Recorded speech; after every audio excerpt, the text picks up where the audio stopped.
Everybody, hello, welcome if you're joining us online. Sorry about the slight delay, just trying to get things set up, still in the room in West London.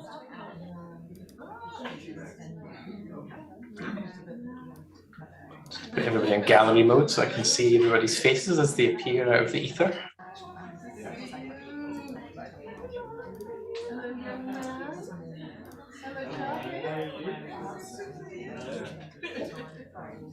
Feel free to say hi in the chat, let us know where you're coming from. It'd be nice to have a sense of the global spread of Triratna love this evening, Dharma love. My name is Chandradasa. I'm hosting for the Buddhist Centre Online on the internets with you, and Bodhi Leela is going to appear shortly with Lama Rod to host at West London. I can see some friendly, familiar faces, lots of other friendly, unfamiliar faces. Maitrisara, look, the tiny rectangle on a road.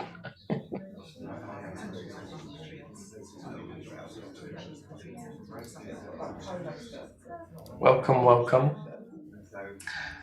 Hello to people in Brighton. Hello to Shradavani. Shradavani's in the same place I am, Portsmouth, New Hampshire. I'm just waving across town, Shradavani, so you can see out your window. Hello to Newcastle.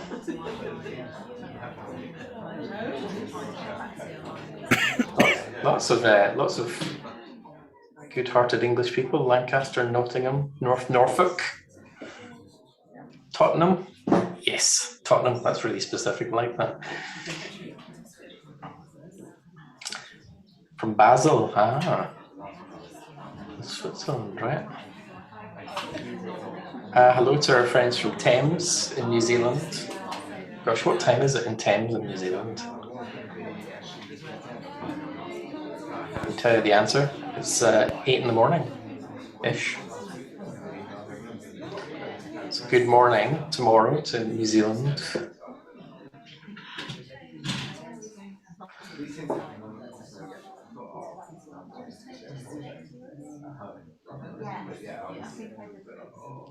Lovely to see everyone. You can probably hear all the chatter of beings in the background.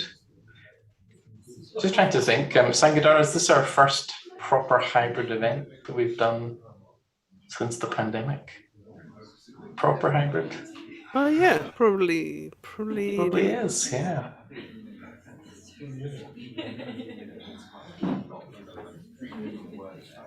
That's Sangadhara, whose voice you probably heard if you want to wave. Sangadhara is making all the techie magic happen in the background. greetings everyone. Oh, and people wave back. That's cute. Good eye, they wave back to you, Sangadhara. They love you. Everyone loves you. Now, if for some reason you want to go and watch this on YouTube, you can watch it on YouTube. I just sent that to Sangadhara. Let's look. Send it to everybody.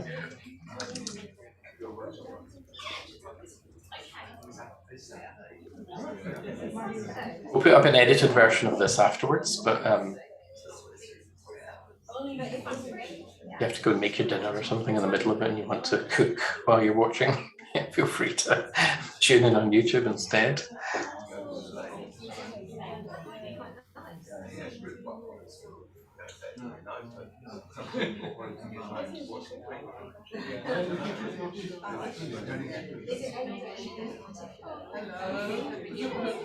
Isn't it nice to hear the buzz of a Buddhist centre? I think I'd forgotten about the buzz of a Buddhist centre, you know, in the background when everyone's getting excited and gathering for a class.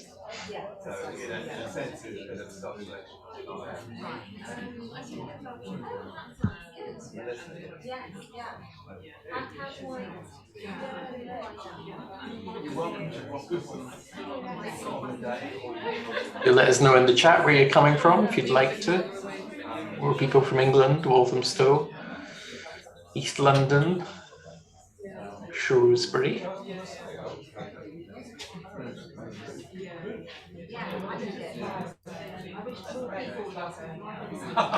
Nice to see some people who joined us for Paramananda and Bodhi Leela's retreat in West London coming back this evening.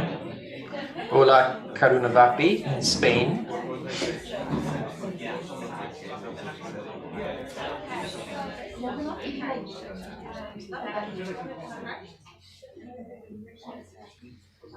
So while we're waiting, I'll just the usual housekeeping things, which I'm sure you'll be very familiar with. We are recording this stream. You won't feature it in the finished video. In fact, the people in the room can't hear us online, which is probably a good thing. So we will have questions at some point, and I'll be passing the questions on to Bodhi Leela. So if at any point in the evening you have a question that you'd like to ask Lama Rod, there will be a certain amount of time at the end for this. We may not get through everybody's questions, but please feel free to write them in the chat, either to everyone or send them as a direct message to me, and I'll pass them on to the team at West London. So yeah, that's questions. We are recording and we're about to turn on the transcript so that you can follow along with the live transcript if you want to get that going, Lingadara. So if you find it helpful to have subtitles or closed captions, you can usually find access to that on your Zoom toolbar down at the bottom. Or if you click the 3 dots on your iOS or Android device within Zoom, under More, you can find access.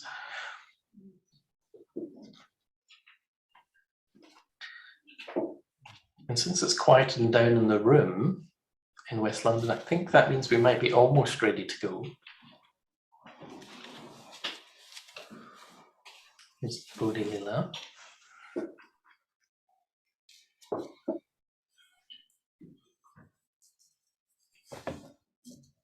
So if you need any help at any point with anything technical to do with following along online, please send us a message and we'll try and help.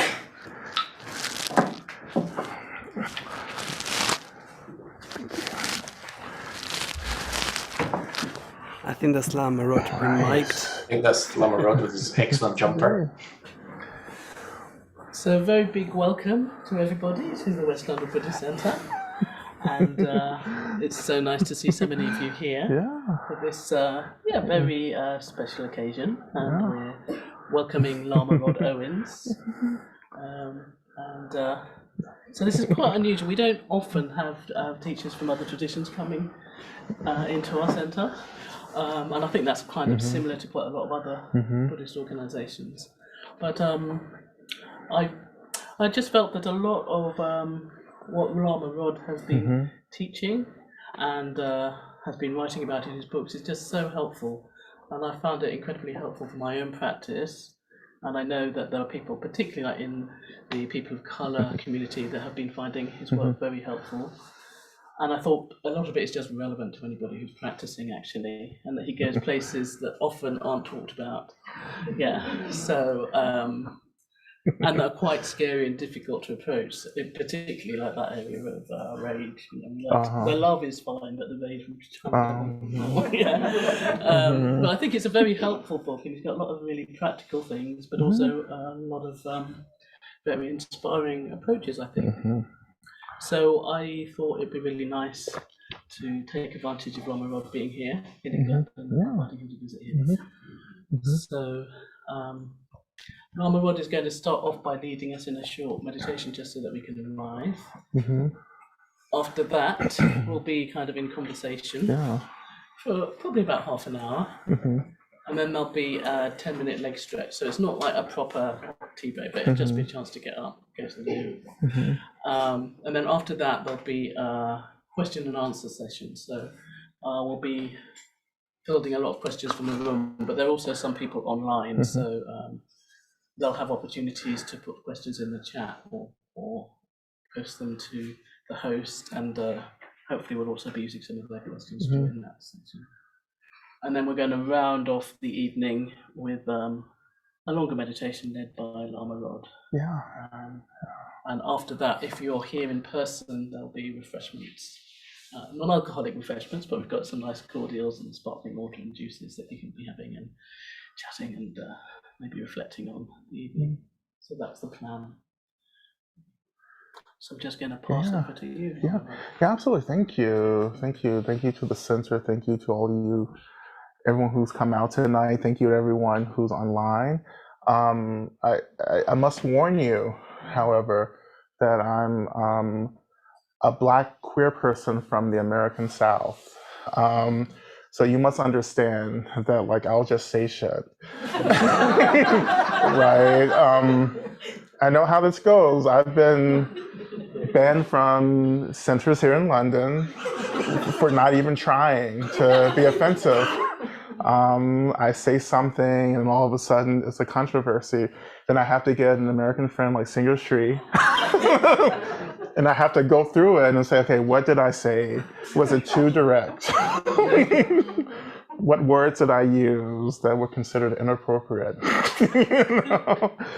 But, you know, I can't promise that I'm going to censor myself tonight. So, but I feel censored in the meditation practice. You know, I'm not going to say anything offensive in the meditation practice, but let's get started. Let's just, you know. Yeah. Oh, everyone's getting ready. Oh, don't do that. Don't do that. I'm going to meditate now. You know, no, Do just you like want the light to change with the meditation? Oh, I don't. Sure, yeah. If people. No, oh. no, okay, no, okay. Sorry. Yeah. So yeah, just allowing the body, your body, to come into a position that feels appropriate for you. You know. And this is the first part of our meditation, offering kindness to the body, right? Asking the body what it needs. You know, very gently, just asking, what do you need?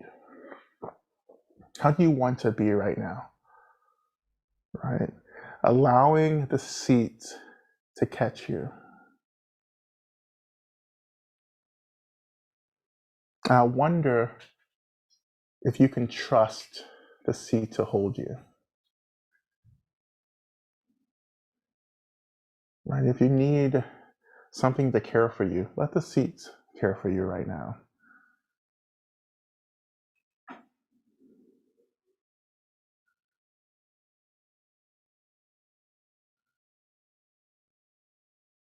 And I wonder if you can shift your attention, beginning to notice the weight of your body making contact with the seat. And allowing the sensation of the body making contact with the seat and the weightiness to gently hold your attention.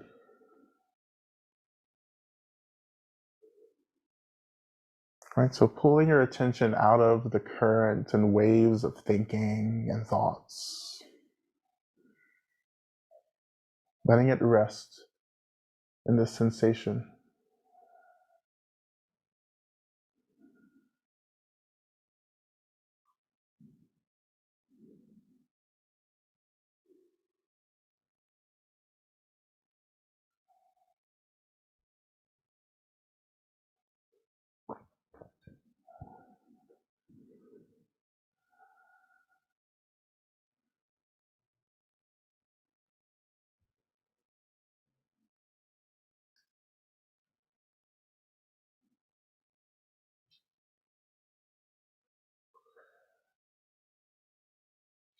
And as your attention is resting, I invite you to begin to offer some metta or loving kindness to yourself.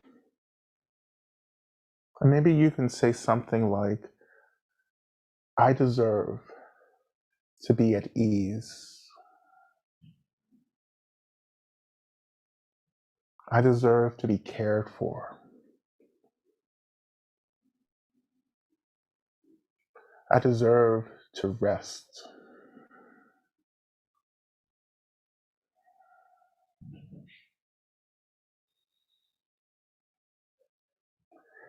And maybe repeating those phrases as much as you want.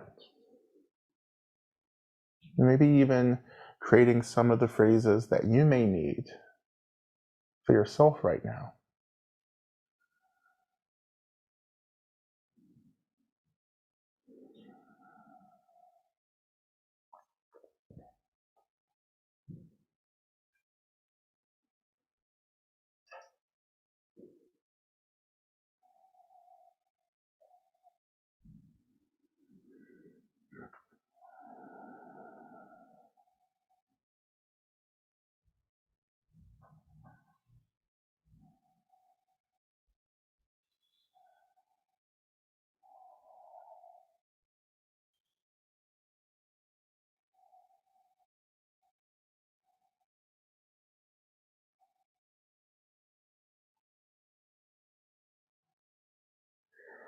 And if you're able to be with the breath tonight, and it's okay if you're not able to really work with the breath, but if you are able to work with the breath, I invite you to imagine inhaling into an experience of either the mind or the body that feels heavy or tight or burdensome in some way. Breathing into that experience, imagining that the in-breath dissolves that experience. And then on the out-breath, in the exhale, releasing that experience out of the body, letting go of it. Letting go of the tightness, the tension, stress, the worry. Maybe some of the brokenheartedness or the grief, or even fear. Breathing into it, dissolving and releasing.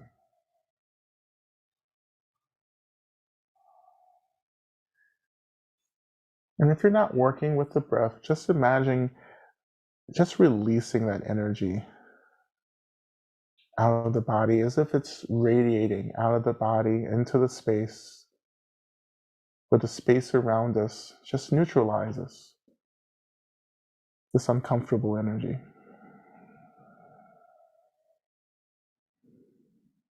Just letting go, releasing.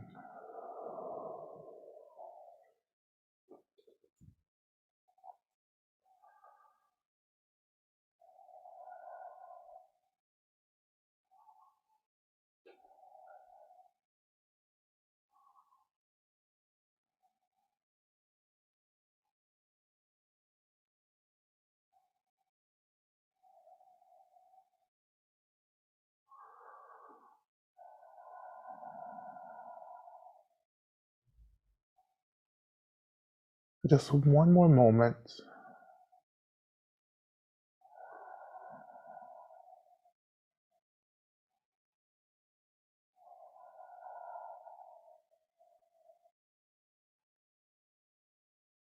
And when you're ready, returning your attention back to the seat, to the weight of the body, making contact with the seat.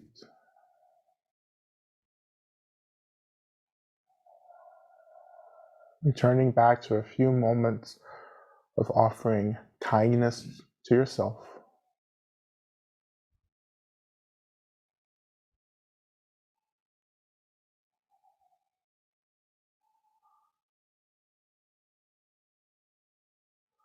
And then maybe offering kindness to all of those gathered here in person and online.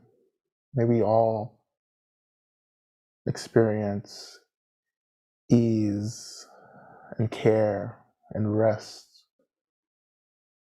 May we all be free from suffering.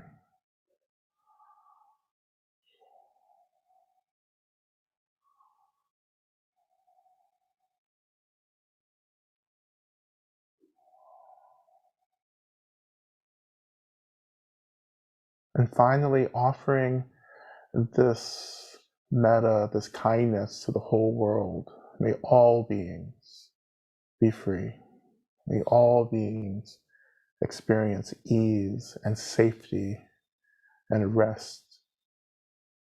May all beings have access to resources that they need to be happy and free.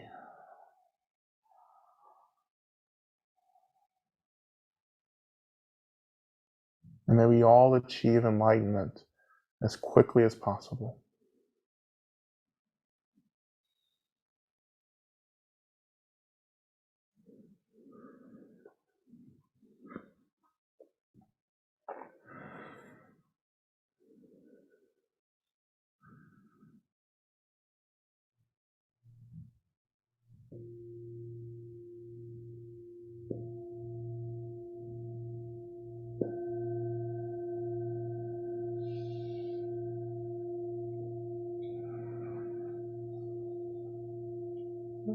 And slowly returning back to the space, offering more kindness to the body by moving through some gentle movements to awaken the body.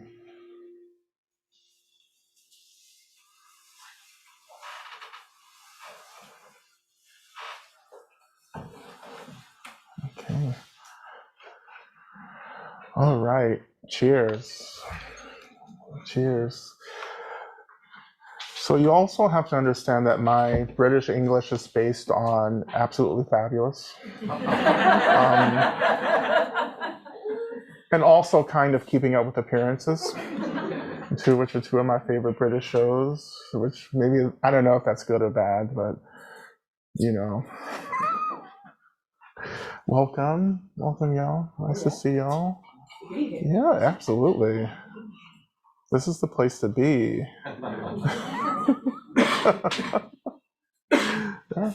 Yeah, that's right.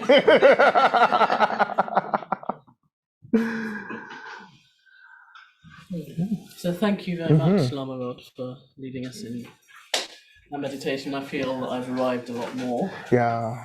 And I also think you were drawing out quite a lot of the themes in the book in that. Oh, yeah. I mean, one of the things I was really struck by was like how much you talk about embodiment. Yeah. And how important it is to come into relationship with our bodies. Yeah. How often we have these sort of wounded relationships with our bodies. Yeah. And that can be at the basis of the ways that we treat others, the ways we treat the world. Yeah. I wonder if you'd like to share a bit more of your thoughts with that. Yeah, absolutely. I just think that the tragedy is that we have consented to how culture and society has created our bodies, and then we believe it. We believe what people say about who and what we are and what our bodies are, right? And then that creates this path of suffering, as we grow older, as we move through this life. And there's this tremendous work that goes into coming back to the body, actually developing a real relationship to our body that isn't colored or informed by what other people are saying, but is definitely deeply informed by a direct, authentic relationship with our bodies, which is based on sensation. Like, how do I feel, right? Like, what is the nature of this? Outside of anything, that we've been told, but what am I? Who am I? What is this body, right? And why do I continually identify my body as a vessel of suffering? Why can't it be a vessel of joy and pleasure? Because we have to understand that, like, our relationship to body determines our consent to systems of oppression. Like, when I began to reclaim relationship to my body, I began to disrupt the ways in which I've been told how to be in relationship to my body, right? I want to have ownership and agency, right? To make decisions about my body. My body is no one else's business except for mine. But when we reclaim that agency through embodiment, right, which is just the work of bringing awareness back to the reality of the body, right, and developing this intimacy with the body, then I am reclaiming the power that systems have over my body, right? This doesn't mean that, like, it's all going to be fun, because systems don't want us to have agency over our bodies. But when I do, I become, as we would say in abolition, I become a refuge. I become a fugitive. There's a fugitivity here. I escape systems of oppression by reclaiming my body. Right? Of course, there's always retaliation, but I can hold that, right? Because once I have agency over my body, then I'm actually able to practice in a way where I'm saying, you know what, whatever happens, happens. Wherever comes, comes. Because I'm more than the body. I can't understand the depth of who I am if I don't actually come home to my body at some point. You know? And if I have agency over my body, then I have agency to give my body away when I need to in order to benefit others. You know? Not having it taken away without my consent. You know? But anyway, that's a whole bunch of stuff to a very simple question. I went somewhere else, which I'm gonna not do that, at least for the next 5 minutes. Well,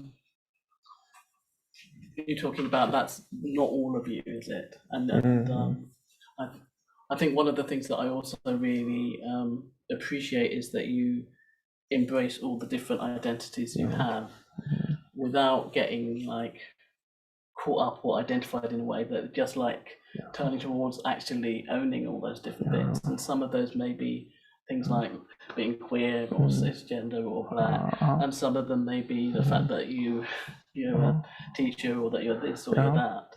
And how hard it is sometimes for us to own the different parts of ourselves, and how we sometimes have shame about different parts of ourselves. And you've clearly done the work, and you're like encouraging us to do the work. And that you have a sort of much more complex view. It's not, I think there's that tendency to think of I'm this, you're that. Well, I think when you mentioned the view, I think that's important because we have to develop an actual authentic view of what's happening, what's really going on. So there are two views. There's the relative view and the absolute view, right? And we have to bring both of those views together. And we're taught that in the Heart Sutra, right? Form is emptiness, emptiness is form, right? But we have to bring those extreme teachings together and live in the middle. And living in the middle of those teachings, when those teachings collide, the absolute and the relative collide, it's not something you can articulate. Like, I can't intellectually tell you in a talk what it feels like to live at the intersection of form and emptiness, but I can feel it, right? It's a feeling, it's a disruption, right? And that disruption, I'm able to say I am, and I'm able to say I'm not, together, right? In my mind, it's like they have to be said at the same time. I am and I'm not. And there's a space that opens where I can be Black and queer and fat and radical, right? And I can say, and that's not who I am either. I can be Black, but I'm not Black. That doesn't make me less Black, but nor does that make me mean I'm bypassing the relative expression of identity. It means that I'm not that, but I am, right? So like I said, you can't explain it, but you live it. You feel it, right? And it's gonna make, people will feel that disruption because rather the ego, right, survives our sense of self, survives by solidifying everything around it. Like the ego has to know what you are for it to know what it is or what I am, right? So when you're living in this disruptive period, you're gonna actually just upset people because people want you to be something. But when you refuse to be that because you no longer have agency to be anything, you just are, but there are consequences to that. We retaliate against people who make us uncomfortable.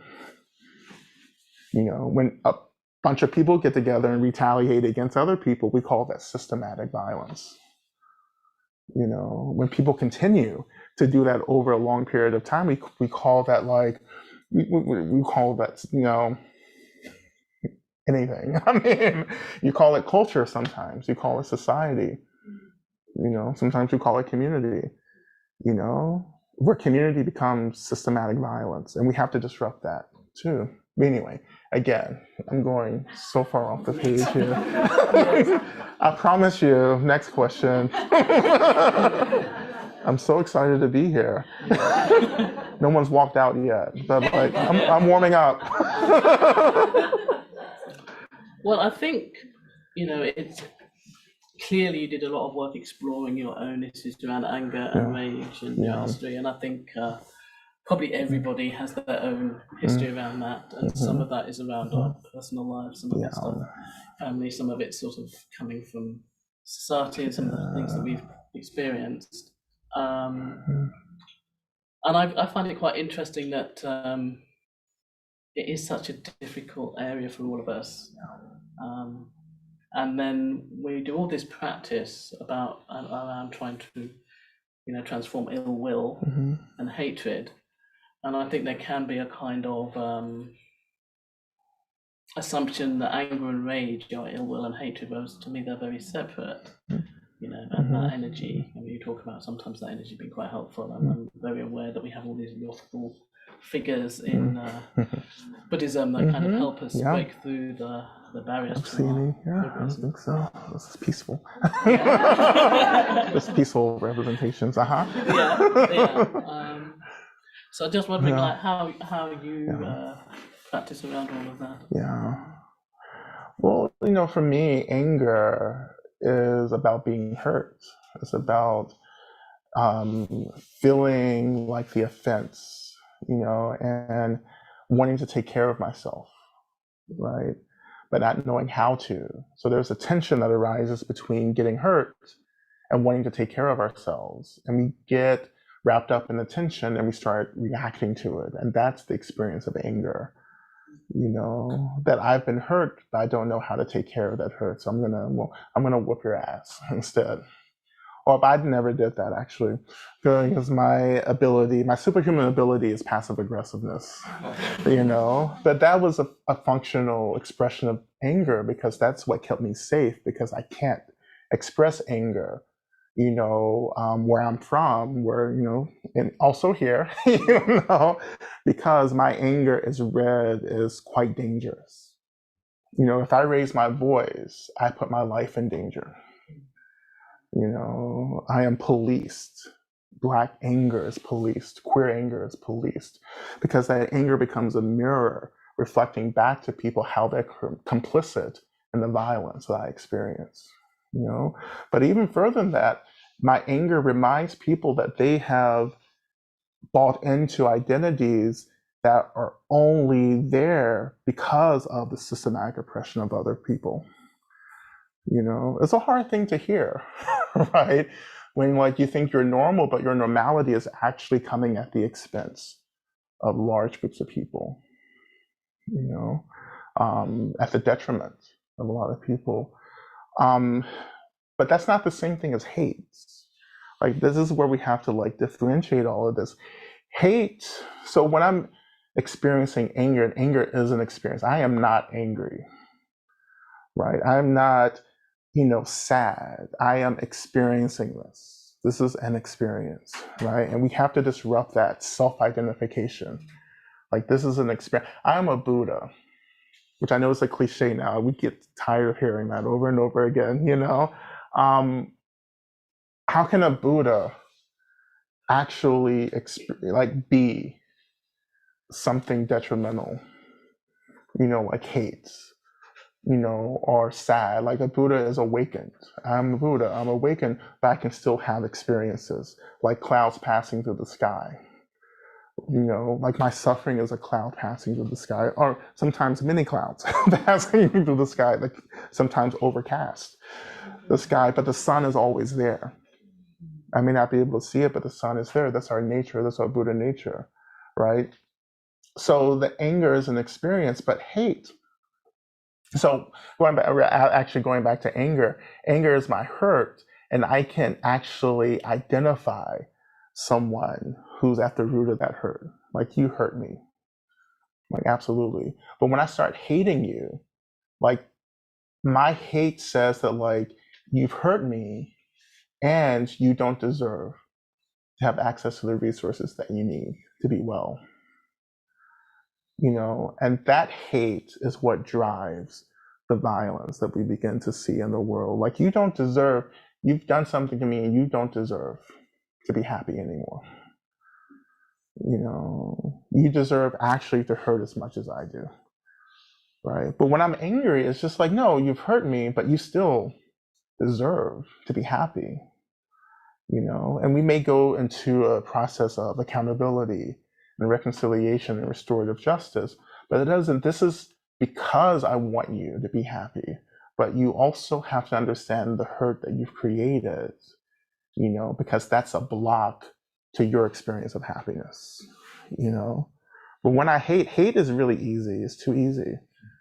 You know, hate says that, like, actually you're not human anymore, and I can objectify you. When we feel objectified, then we become receptacles of violence really easily. You know, that drives so many systems of violence, particularly racism and transphobia and so forth, where like people become objects, right? And I see that so much happening in the world, right? But I also see people losing the capacity to be with their own hurt, right? And that disrupts the ways in which we're able to practice empathy. Without this, empathy is the key to humanizing people, to seeing people as me, reflections of me, and them as reflections, you know, or you get it, right? You know, so to see people as reflections of me, like I have to maintain that even though I hurt, even though I am surviving violence from people, I have to continue to see them as people, you know. When I stop seeing people as people or seeing people as human, that says more about me and my capacity. And it says that I need to engage in deep healing and transformational work, right? You know. And I think that comes through very clearly in your book about the need to do that transformational work, to do the healing and to do the healing of the woundedness and the grief in order to liberate ourselves from the anger and the rage. Yeah.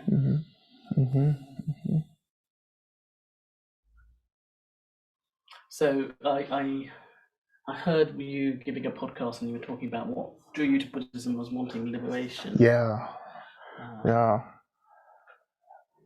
I felt like Buddhists were having a lot of fun as well. I was mistaken. So that was my fault. Yes, Buddhism was the first time liberation was offered to me, and I said, yes, that's it. It was more than social liberation, which was what I was doing. I was trying to get free socially. I was trying to disrupt racism and everything, right? You know, but Buddhism came along and said, you know what? There's more going on. You know, there's the liberation of the social, but there's also the liberation of the heart, the liberation of the mind. There's the liberation of phenomenal reality, right? And that's what Vajrayana Buddhism, Tantric Buddhism is actually asking us to do, to liberate everything. Like everything has to be liberated. And I was like, great. Like, let's do it. You know, let's liberate everything. You know, but when you sign up to that kind of liberation work, you're signing up to a complete transformation of everything. Like you will have to give up shit. You know, you would have to, you know, I had to give up everything. I gave up my name for a period. I gave up everything that I owned. I gave up the possibility of maybe having the relationships with family and loved ones ever again.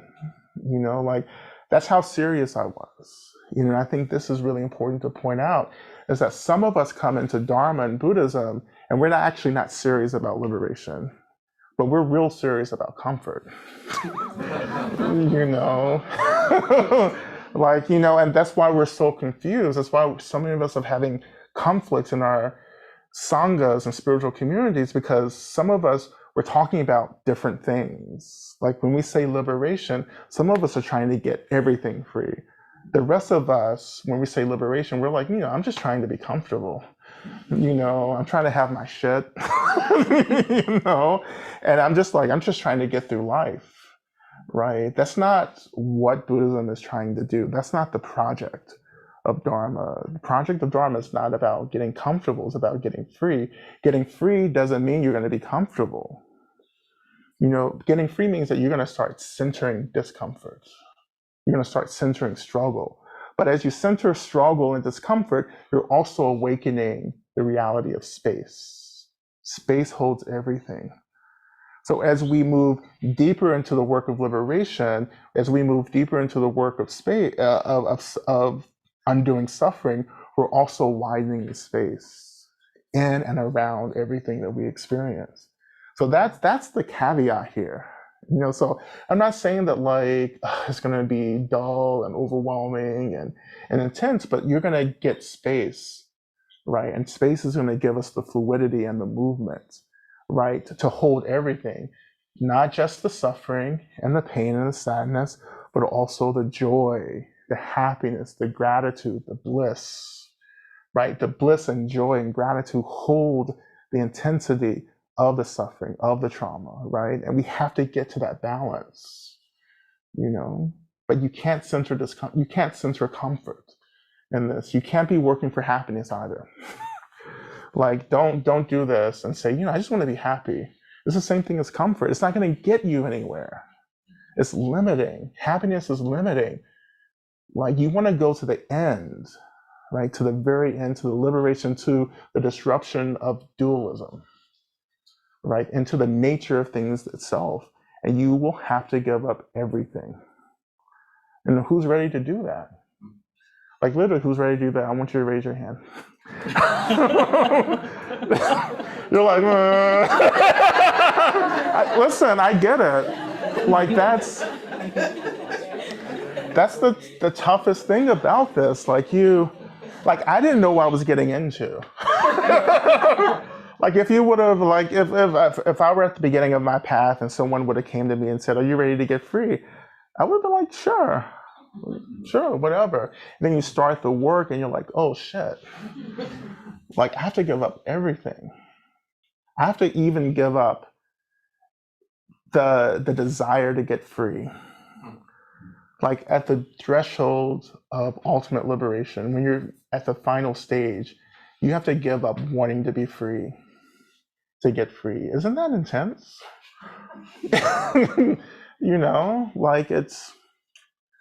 But I also want to say that we're all at different points on the path.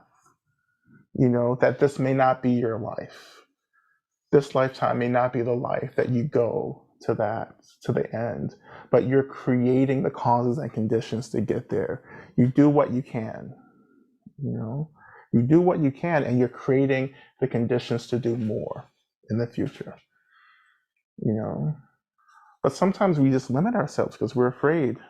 We don't even know what freedom is. And you're asking me to do that. Again, the ego is like, whoa, we're not going to survive this. How can you go to the edge and jump off and know that that's exactly what you should be doing, that you're going to get caught, And this is what's being called for now, because we're at this point where happiness and comfort is actually destroying the planet. Our pursuit of happiness and comfort, the consumerism, the overconsumption, right? It's just disrupting the ecosystem. It's disrupting the way of living. So how do we move beyond manipulating and abusing materialism to go into these spaces that just need to be cared for, that don't need to be bypassed or attempted to be filled up with stuff, but to go and to take care of the brokenheartedness, to go and take care of the whiteness, to go and take care of the fear and the trauma? How do we go and just do that? Without our phones, without our cars, without social media, and even more, I know this is really tragic, to do this work and not be celebrated, to do this work and not have something to post on social media, to do this work and sometimes be blamed, because you're doing something different and apparently you're the problem. If you could just be happy with what you have instead of wanting more, then we would all be cool. You're creating disruption, wanting to be free. We just want to sit together and be quiet and be happy and comfortable. But you have to walk in and talk about freedom. As you know, I don't know if many of you read Sarah Ahmed, she's British. She's a British academic. Sarah, you know Sarah Ahmed, yeah. She has this book out, her new book, and she talks about blame. And she says that when you point the problem out, you become the problem, right? So when you walk into the space and say, you know what, we're not actually doing liberation work. Guess what? You become the problem, right? We have to hold that. Anyway, I know you have more questions. I don't want to, Yeah. No, well, I'm thinking like all the blame, the shame, and things like that, and fear. I mean, certainly I, lived with so much fear and worked with so much fear, and I can see it underlying all the reasons why I step back.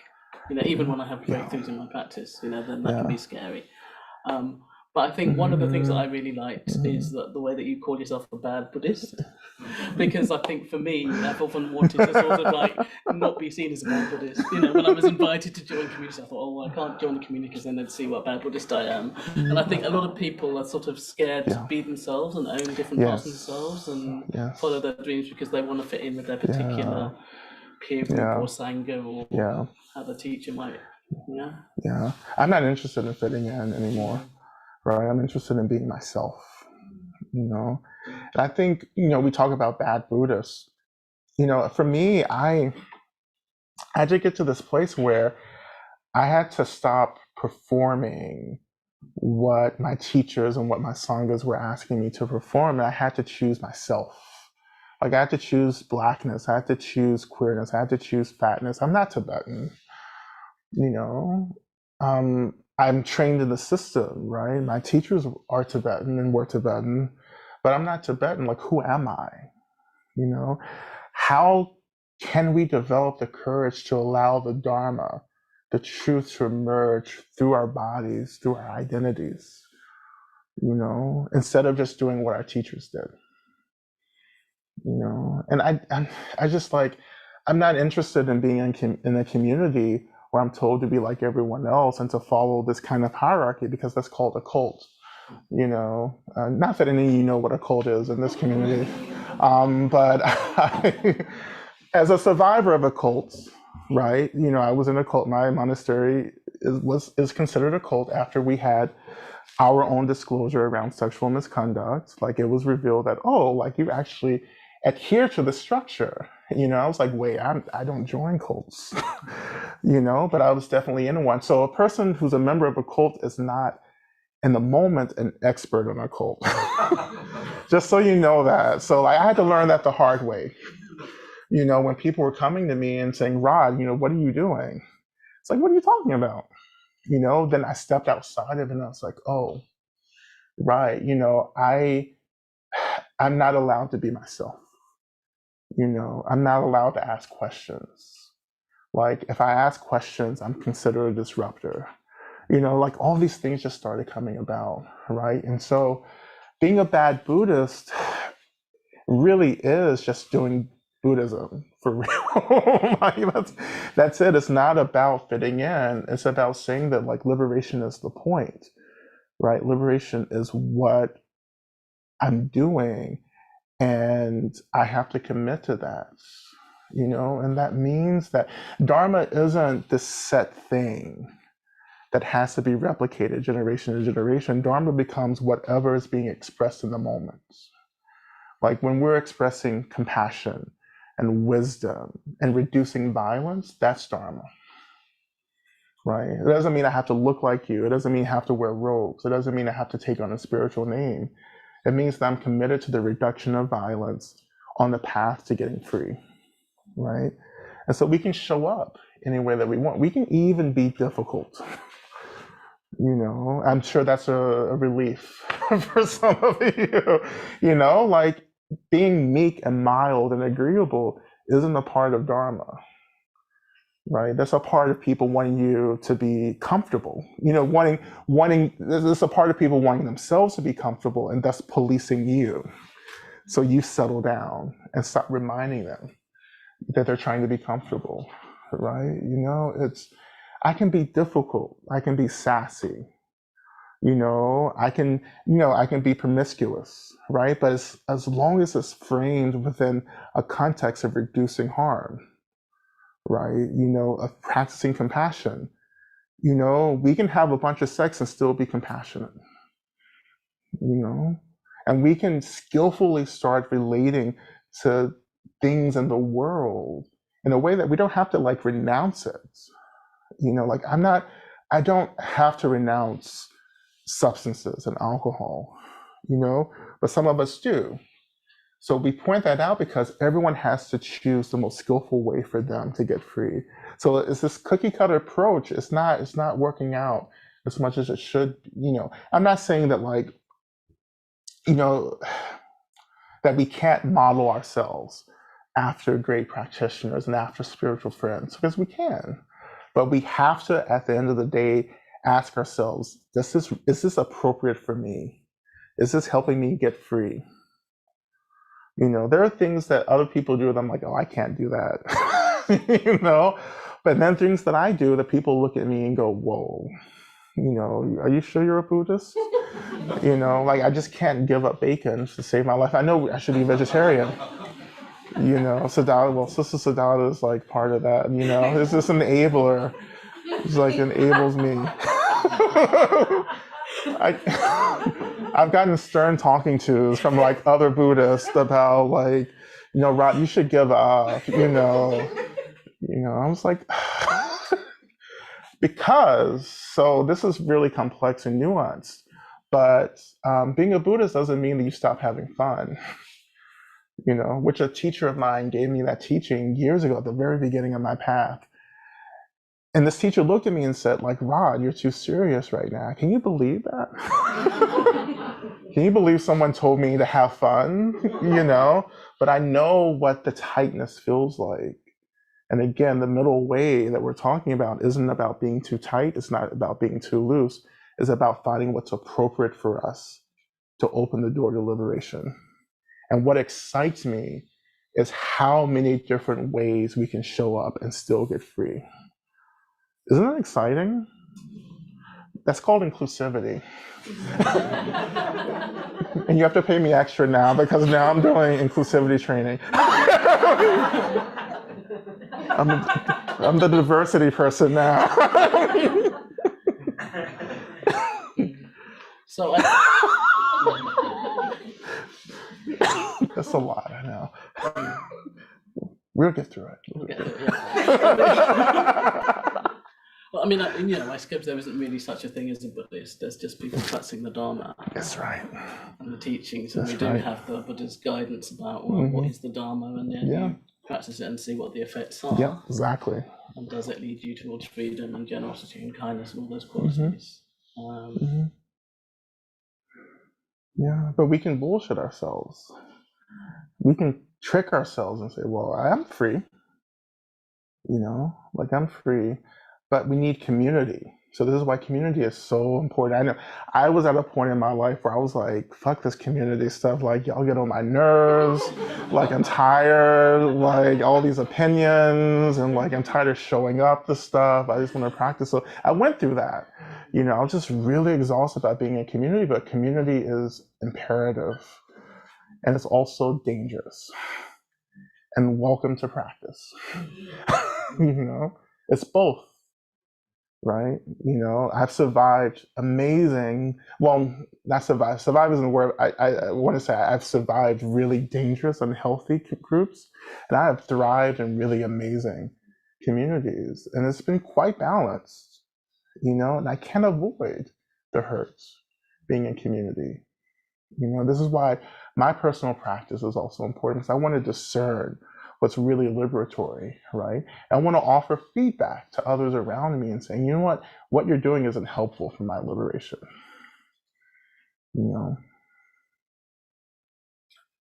I suppose the danger there is that we can just go with our preferences and our own, what feels comfortable to us, and mistake that also. Yeah, you go to what feels good, but I do that. I go with what feels good, but when I say good, I mean, does this actually challenge me? Does it disrupt me? But in that disruption, does it actually help me to expand and open? Does it open my heart, or does it close it? Does it make me resentful? These are the things like, yeah, I think we should be in uncomfortable communities. That's what sanghas should be, uncomfortable, but they shouldn't be the kind of discomfort that closes us, that traumatizes us. Like, we should be challenged in community to open, to expand, to evolve, right? We don't grow in comfort. We grow in discomfort, but there should be a healthy balance of that in spiritual community. Like, I just don't need to walk into a space and just be traumatized. I just don't need to do that, but I need to walk into a space where people are holding me accountable, where people are concerned about my practice, where people, worry about me if I'm not around, like, that's where I want to be, and I want to feel like I can just show up, right, and just be myself in a way that, like, I'm not talking about, I'm not trying to bust into a space and just like lose it, that's one thing, right? But when I'm talking about this basic capacity just to enter into a space and not be focused on because of my appearance, because of the color of my skin, because of whatever, where I'm not singled out and made to be special. I just want to show up and, see and have people see me and greet me and, and hold me in love, and concern. How are you? How are you? This radical welcoming. That's all we want. We shouldn't have to work so hard, right? The practice is already work. Like, sitting on the cushion, that's already work. Being with our minds, being with our bodies is already work. But I shouldn't have to work to walk into the space, and not feel as if I am the recipient of attention and aggression because I don't look like everyone else. It shouldn't be special that a Black man walks into a space. You shouldn't get excited, and make them the diversity officer for the Sangha. As we tend to do. Oh, like, you came, therefore you can bring others. And you're like, none of my friends want to be here. Anywho. Yes. Cheers. So I'm aware of the time. Yes. And we do want to have some space for people to do questions and answers Okay. as well. And also to have some meditation practice session. Yeah. Should we take a break? So I think maybe we just have like a 10-minute leg stretch. If you want toilets, there's toilets along the corridor here and also upstairs. And if we can come back at 8:10. If I can use the restroom first, too, I'll be really quick and I'll come right back.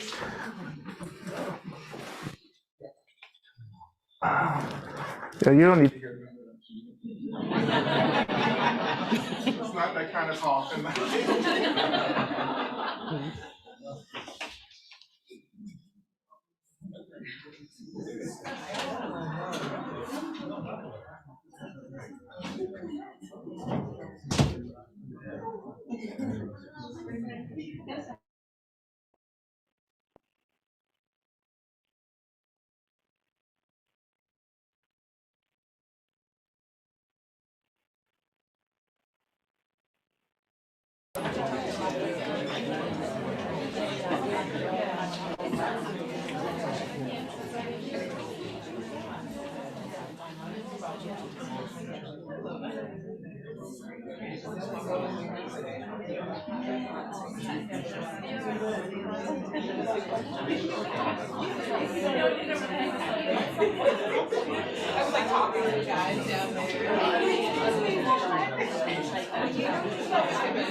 Hi, Marsha.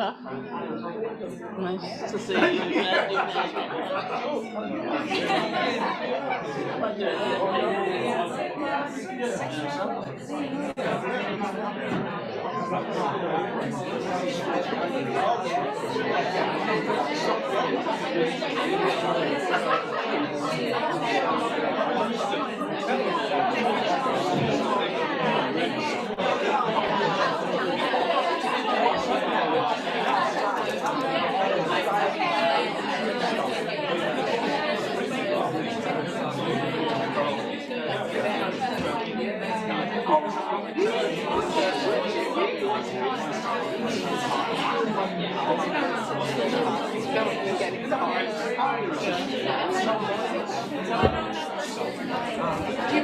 Would you like me to sit near here so if you're feeling cold I can close it? Well, I'm all right, other people. Well, I mean, I don't know, there's all these...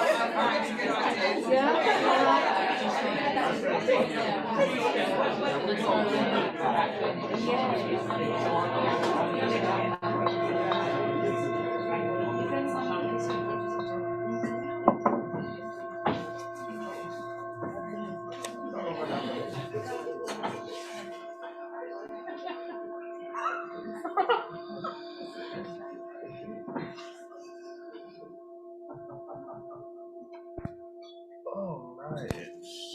Cheers. Cheers, darling. Oh, it's not on. No. It's yes. How's that? Okay. Okay, great. Cheers. Yeah, no, I was like, I didn't know how to use it, so I just say it all the time. Okay, so we've got an opportunity for some questions and answers.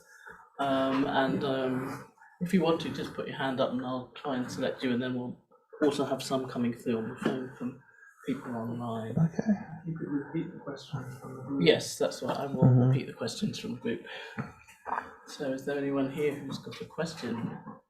Hi. Hi. Hey.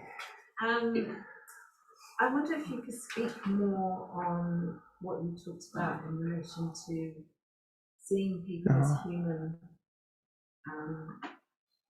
even when they're doing something that might be making, I can't remember how you phrased it, but seeing somebody as human, even when they're doing something that might be making you angry. Yeah. That's something that I really find myself in this place where I'm struggling with that. Yeah.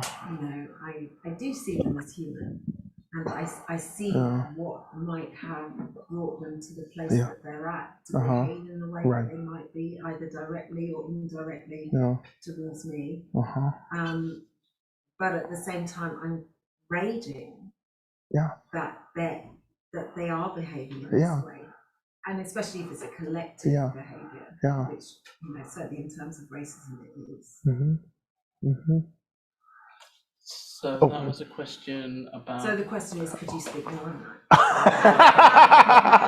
How do I navigate? So a question on how to navigate when there's people that we feel the rage towards, and they may have behaved in a way that. Having the compassion towards them and yourself, but also tending to the rage. Yeah. So how do we have compassion towards ourselves and others, and still tend to work with the rage?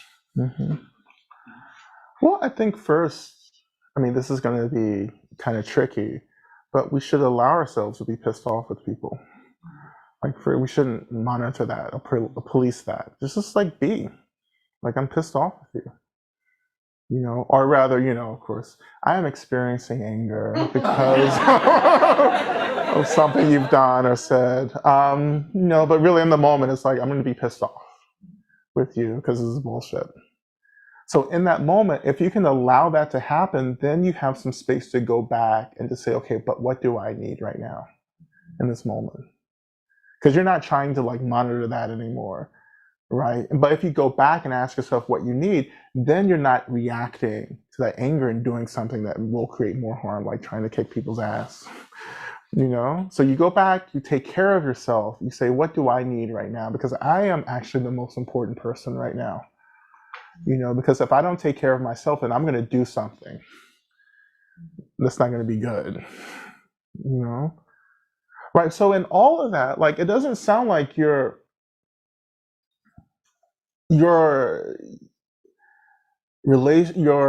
understanding of this person's humanity, is it being disrupted, or is it just you're just angry? And, no, I do have the understanding. Yeah. But I'm still, and I'm not speaking about an individual. Yeah, right. But collect. Yeah. So I think you're in a good place. Right? But you have to actually start going back to yourself and saying, okay, what do I need right now? And that's going to give you even more space to turn back to probably a collective experience and say, okay, how do I actually relate to this now? And what are the boundaries that I need to erect? We won't escape the impact of systematic abuse. In violence. This is not the case, but what I can do is strategize around the ways in which I experience systematic abuse by focusing on caring for myself and caring for other people who may experience the same, kind of abuse that I do or impact that I do. Maintaining my humanity is key to maintaining other people's humanity. When I start thinking that you don't deserve resources, you don't deserve to be happy, you don't deserve anything, that's dangerous for me, right? When we start labeling people evil, that's just you just cut yourself off. You're when someone's evil, there's no way they can be human And so that's a dangerous place for all of us to be. And we've seen this over and over again in history.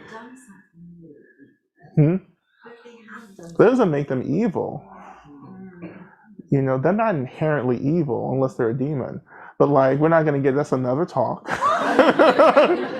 You know, but like my actions, like if I believe that people are awakened, like then I have to see their actions as an expression of delusion.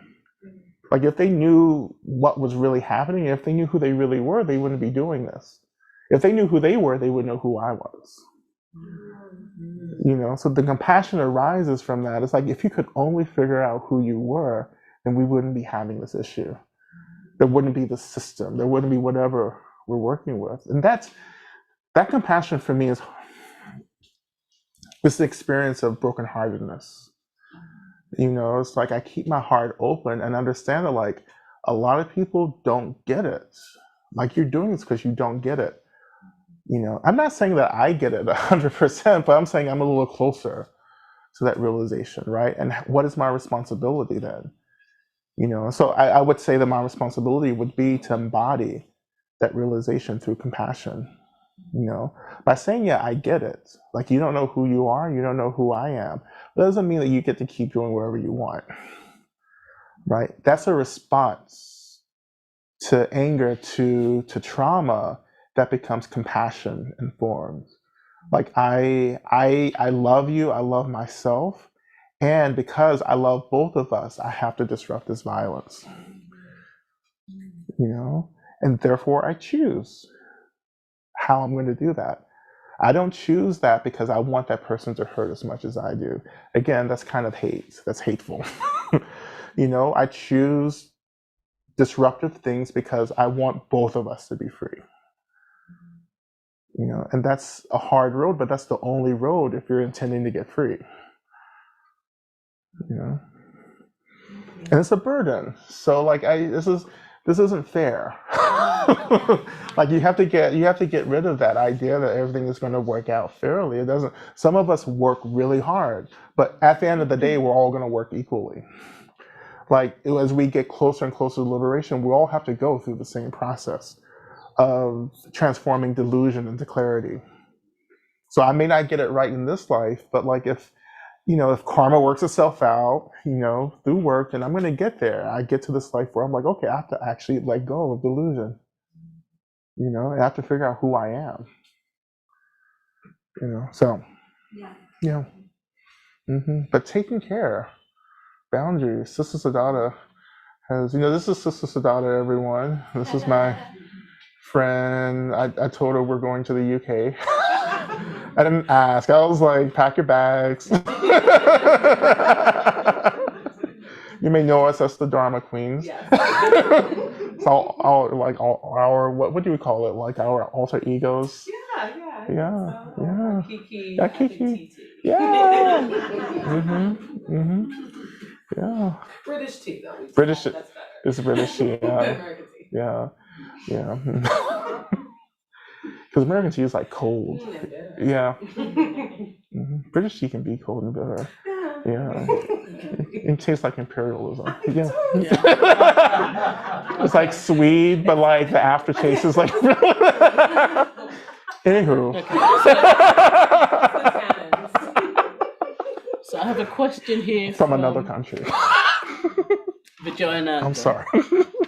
Vijay Nandi saying, it's kind of related, do you see some people's hatred of others as a projection of the hater's own unconscious tendencies, which would be unacceptable to them if faced made conscious? Mindfulness, self-awareness can be a huge risk. Oh, so I say it, I want to get the question. Yeah. Oh yeah, what was the question again? Well, whether or not you see some people's hatred as projections, and also about it being a huge risk to actually bring awareness to that. Yeah. So do we see like hatred, someone's hatred towards us, as being like a result of their own delusion? You know? Yes. Because if they knew, then they wouldn't be doing that. You know? If I could connect to my innate awakened nature or have some sense of it, then everything transforms. Like I don't have to be enlightened to transform. I just have to have a sense, like I have to connect to it, even just for a second. And I say, oh, that's what's happening. You know, that's what's happening. Okay, if I'm this, everyone else is this too. You know, but a lot of this, like in a really relative way, you know, when I'm moving through the world and just, you know, in relationship with people, talking with people, like it's a lot of deep insecurity. That deep insecurity comes from not knowing who you are. You know, it comes from buying into the way in which society has created you and the way you've bought into it. You know, you start reclaiming the narrative for yourself. You reclaim the narrative through the practices, you know, that we, you know, did opening up, the loving kindness metta. Like, I deserve to be free. I deserve to be happy. I deserve to be safe. I deserve to have the resources that I need to be well. Like that has to be the deepest belief that you can hold, which is a belief that we're not taught. Many of us aren't.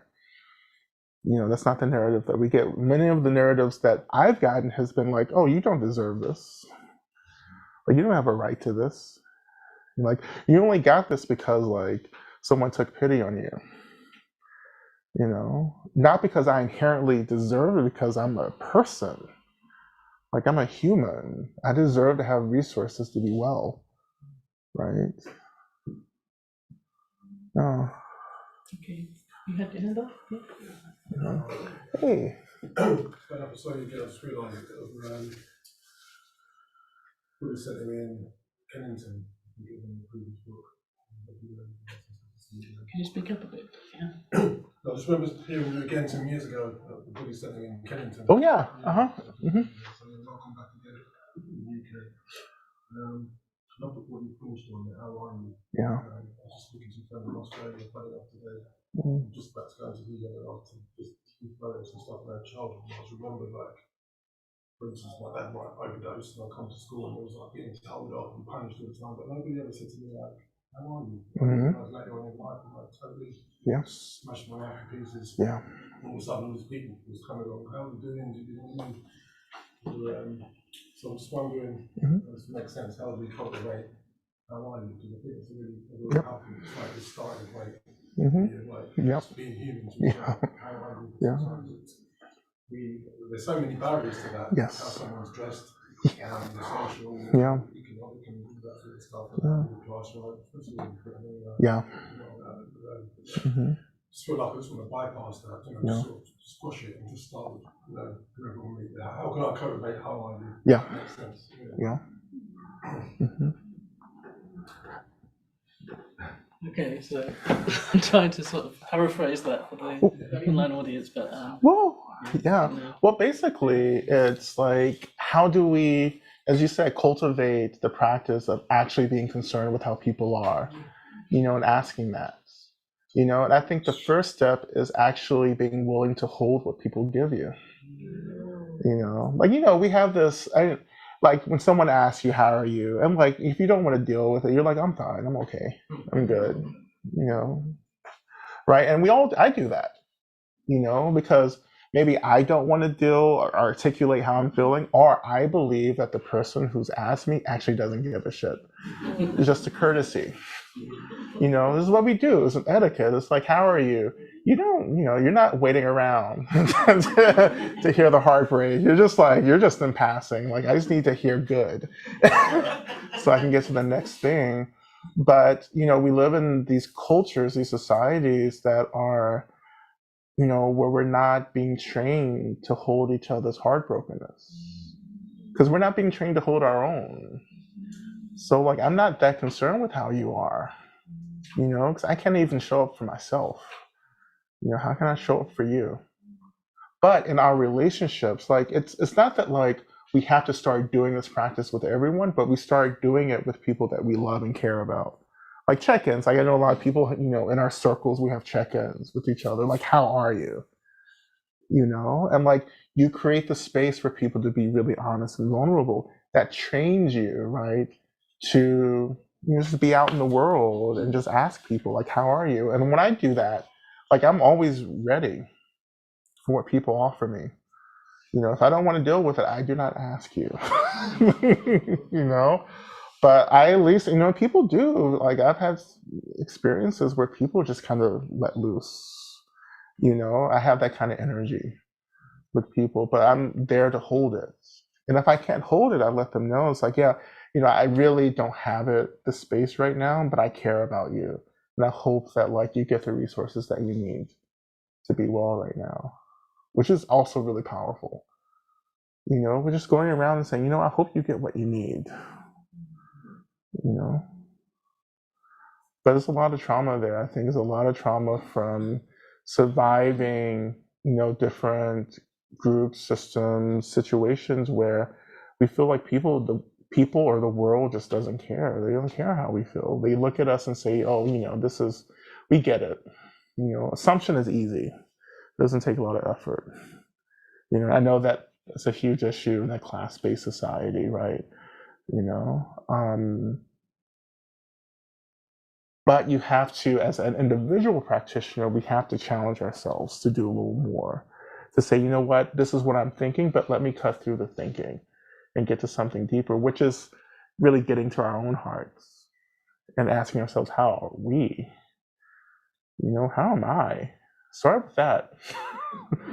You know, there's just a lot. I just sense just a lot of like, I mean, this is, you know, this isn't the first country I've been to since the pandemic, like, but when I'm in different places, I just feel the exhaustion. People are just exhausted. They're tired. They're overwhelmed. You know, we were before the pandemic. I mean, we certainly are now. And how do we hold the massive amount of grief that has arisen for all of us? The people that I've lost people that I've loved in the pandemic to COVID, you know, but it's more than just losing people, it's losing a way of life. You know, it's confronting not just the pandemic, but climate instability and racial injustice and war. You know, not that like this is just beginning, it's just things have been going on, but now we can't avoid it anymore. And it's overwhelming. It's overwhelming. And there are so many kinds of self-harm that are increasing, you know. And what do we do?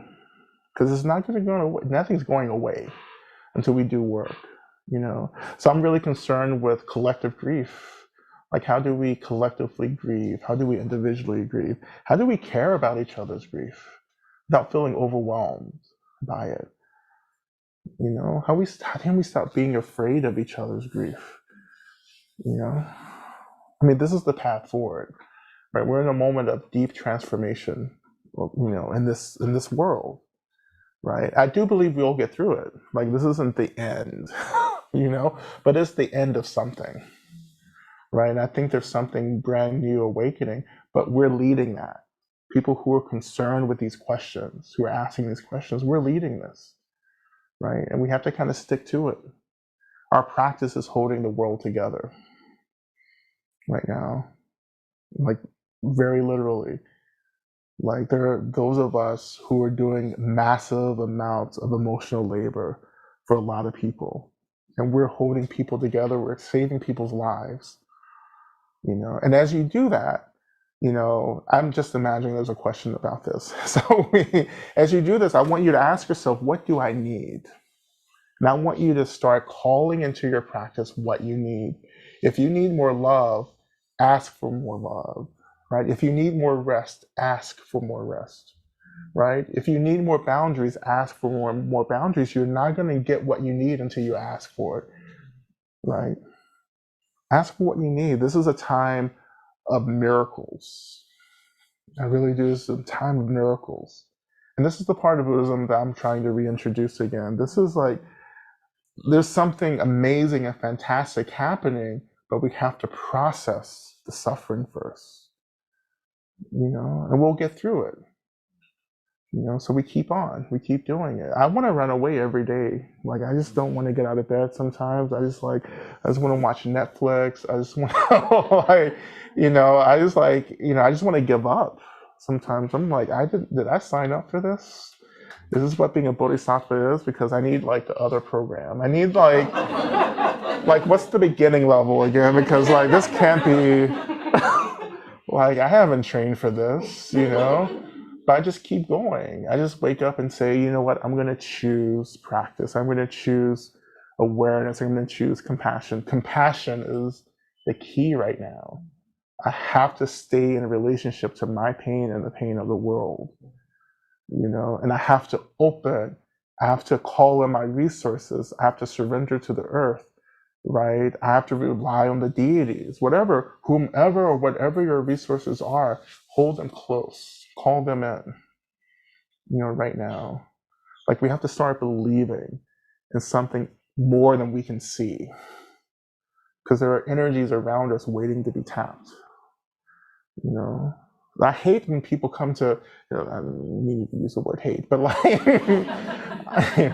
I am saddened. I experience sadness when people don't trust the practice.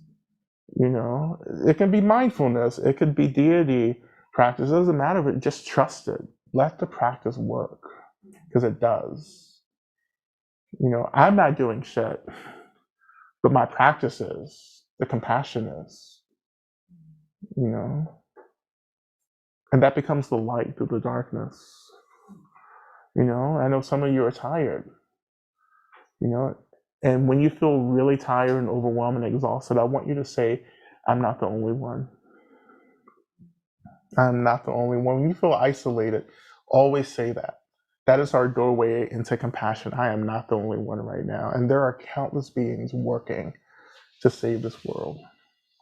And again, these are beings that you won't see on social media, right? You know, they're not going to get documentaries made about them. There aren't books about, you know, people doing really serious work, but they are invisible work, silent work, but profound, intense work. So I know there's a question. Oh, there's a I hope I yeah. answered like 10 of them in that little sermon. Well, we've got a question from Elizabeth in New Zealand, who's a youngish person of colour. Okay. Experiences a lot of anger and has chosen to practice within the context of Triratna and frequently experiences pain about elements of the particular structure. For her, the struggle is less about feeling oppressed, though there are some challenging moments, and more about feeling lonely. And although there are online BIPOC spaces within Triratna, they're unfortunately timed for her. So she's wondering if there's any recommendations of spaces where other people of colour and or non-conforming genders can commune with Buddhist crossflow energies that you know of. Yeah, I mean there are so many, and I think this is one of the blessings of the pandemic, is that like we're connecting now more across lineages. I would say to them that there's a group in Sydney, Rainbow Bodhi, and they're like a queer BIPOC focused community, and that would be a community that they could look into. No, I'm sorry, Australia. I mean, that's close enough, you know. But I'm not familiar with anything in New Zealand right now. But I would actually reach out to them and see if they would have, you know, information about other groups in that part of the world that would be more appropriate in terms of timing. Yeah, because it's a different part of the world, different time zone.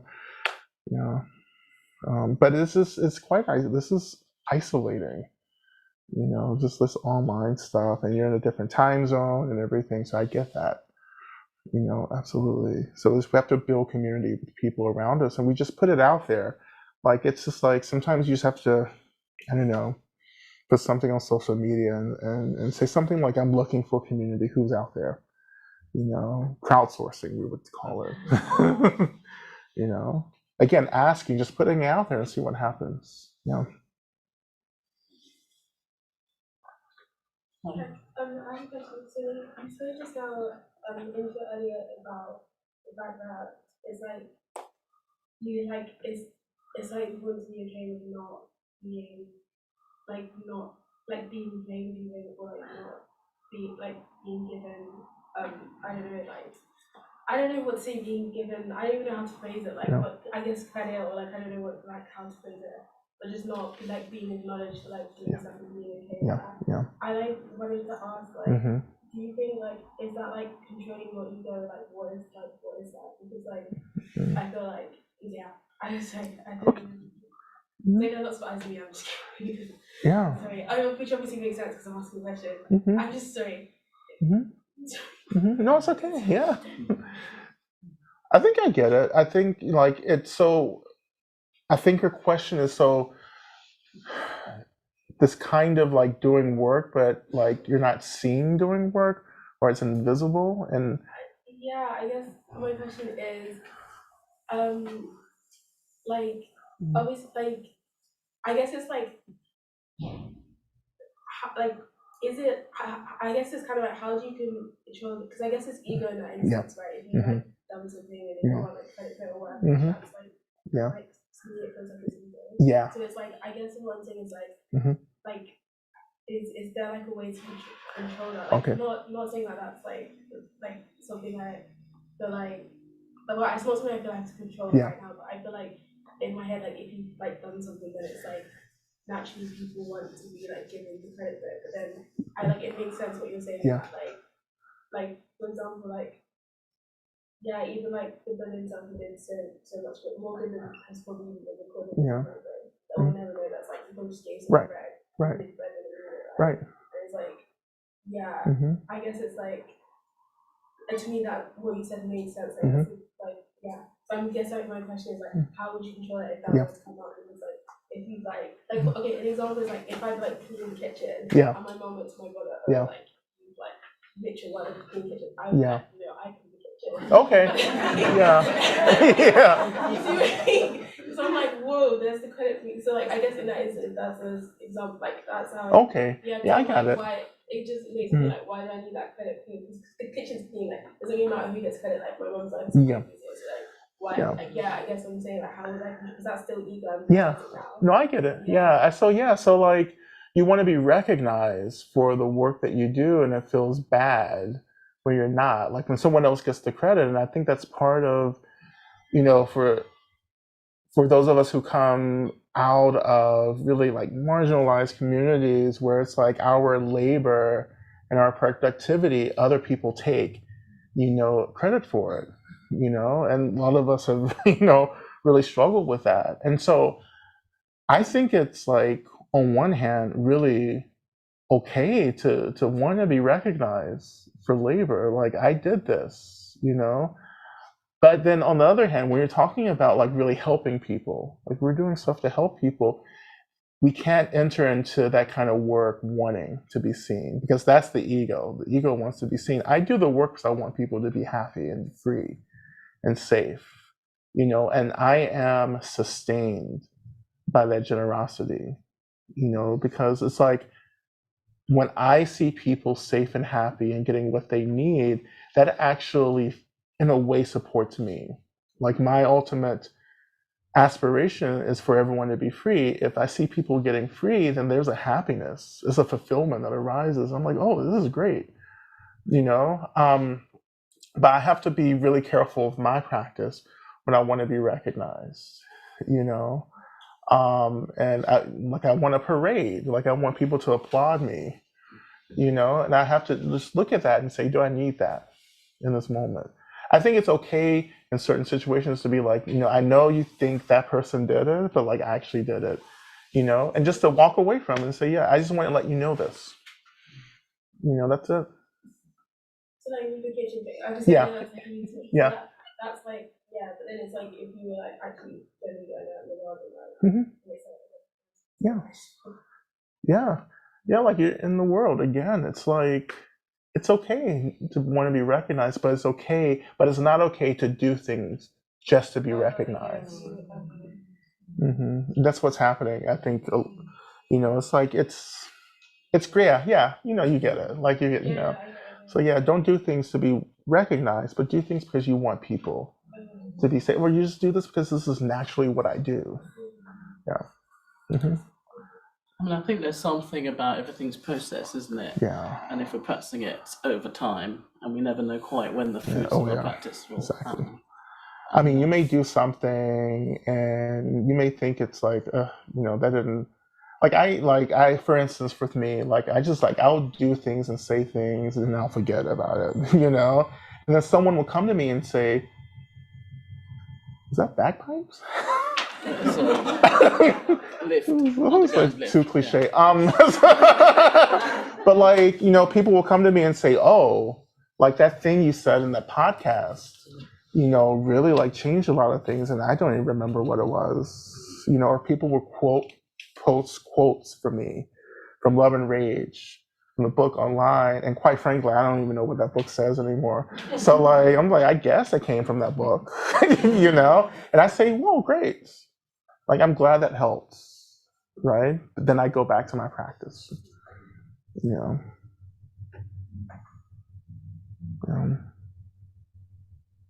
Oh, it's okay. Oh yeah.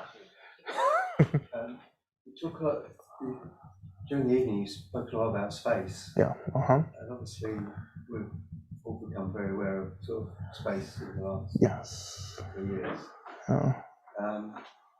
But there's also the inner space. Yeah. And I just want, I mean, for me, the practice creates space inside for me. Yeah. Which then enables me to, what I think you're saying, is to then be able to offer, share that sort of peace, whatever it's called. Yeah. Just wondered what that sort of what sort of relationship is between the inner and the outer. Yeah. So the question is about space and how do we start relating to space, and what does that have to do with the ways in which we're able to just do liberatory work, or like just be in a world that feels less violent and less rigid, you know? But I think that Buddhism, you know, part of this like liberation work is rooted in understanding what space is, but not just understanding it, but realizing we are space, right? That the mind is just space and energy, you know? If we can have these experiences of the nature of mind, then like we will begin to understand that even these thoughts of hate are just expressions of space and energy. They're not inherently real. Even the ego is just an expression of space and energy, right? That we're shaping through delusion into the sense of self. Once we start experiencing the space of self, then like we begin to trust ourselves and the world more. Like when we're seeing the world as really solid and material, then it's very antagonistic. Like the world is trying to hurt me. But when I begin to understand the nature of the world, I say, oh, the world is just an illusion, you know, because the thoughts are an illusion. You know, they're just the arising of space and energy. You know, we would say emptiness, but like that, you know, that's a word that's even harder sometimes for us to understand. But space, boundless, wide open, like I can move, I can dance, I can be, I can transform, you know, because the space is there and there's nothing solid to begin with. Like that makes us less violent, it makes us more inclusive, it opens our hearts, and it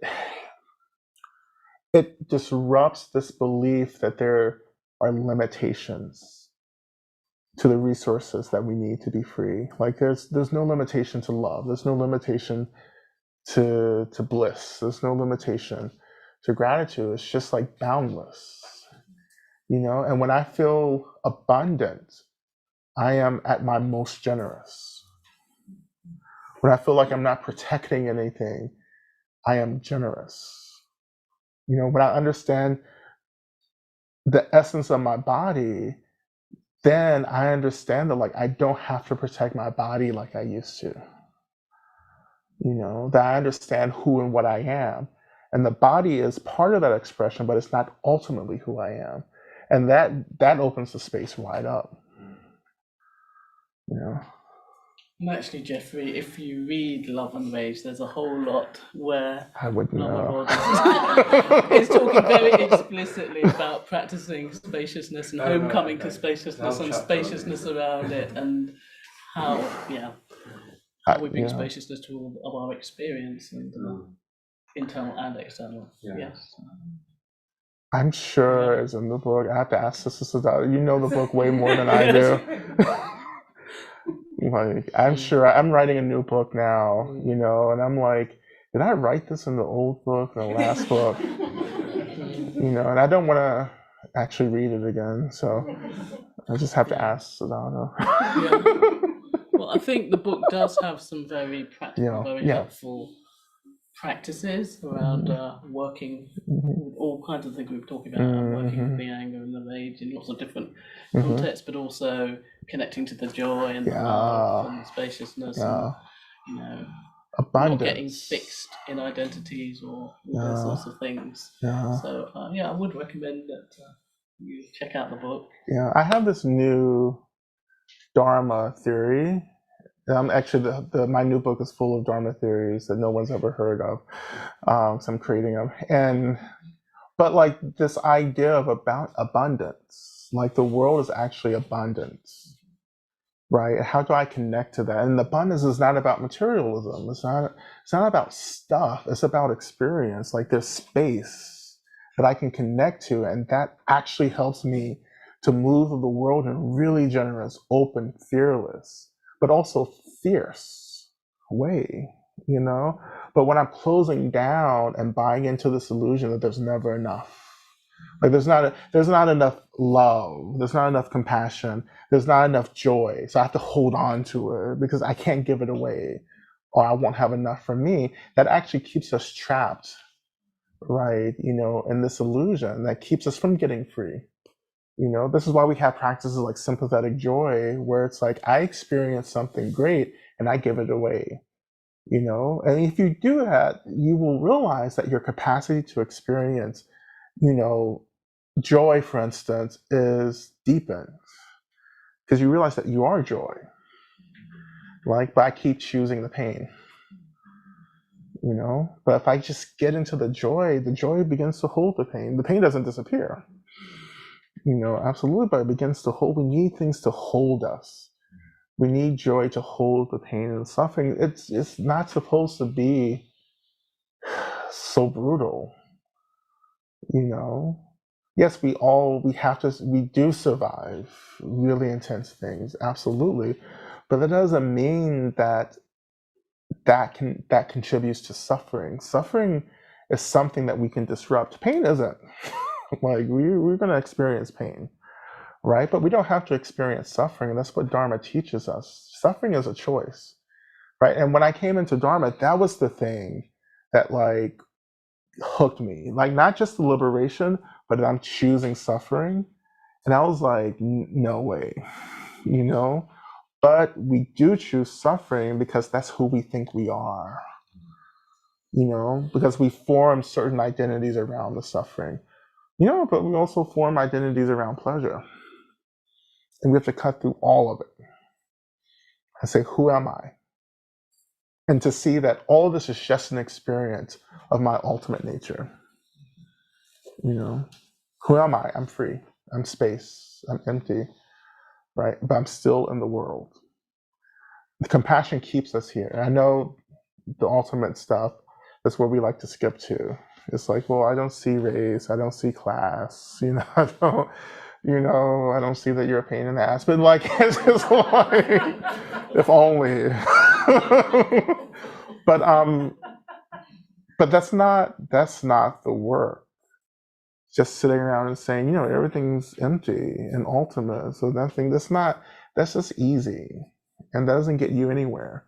That's just the way we bullshit ourselves. And then at the end of the day, we realize we didn't get anywhere. When you come to die, when I say at the end of the day, in this context, I mean when you are dying, you will see the fruition of your practice and you will know what you did and didn't do.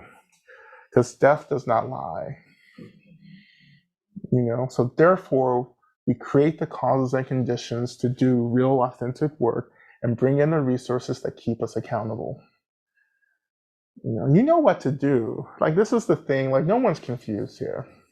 You know exactly what to do, you just don't want to do it.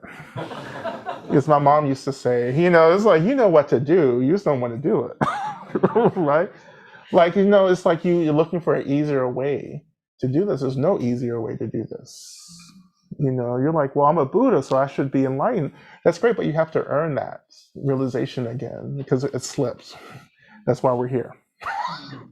Mm-hmm. Oh, I know okay, it is time to Oh bring this bit to an no. end.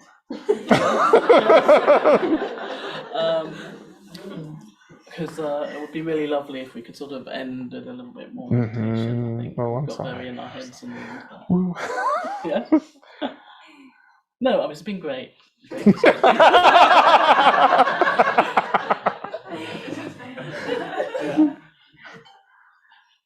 But are you up for leading us in a meditation? Oh, absolutely, yeah.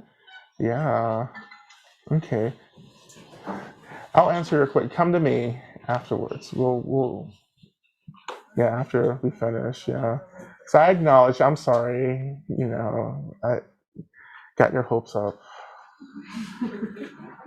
So coming back, right, to allowing the body to be at ease now. To be at ease.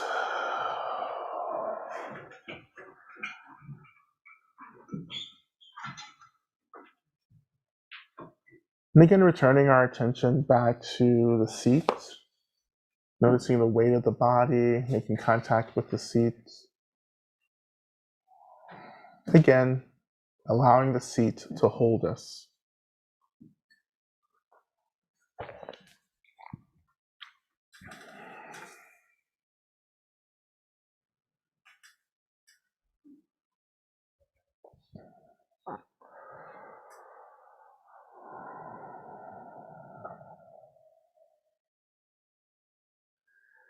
When you're ready, I invite you to turn your attention into reflecting on gratitude. What are you grateful for right now? Who or what are you grateful for? What are the kinds of labor and kindness from others around you that you're grateful for? And allowing this energy of gratitude to begin to awaken in the mind and the body as well.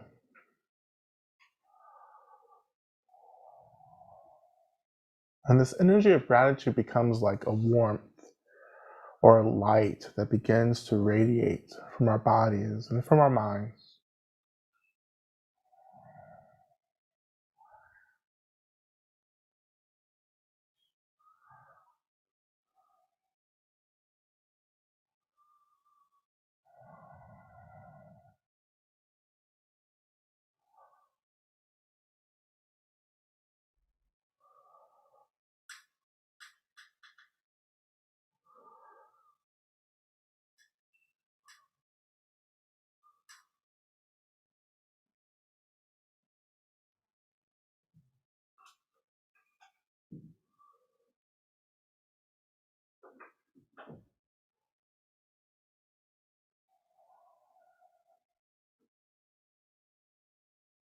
And we can imagine that this energy of gratitude begins to radiate out, first into the space, imagining that everyone in this space, this room, is touched by this energy of gratitude.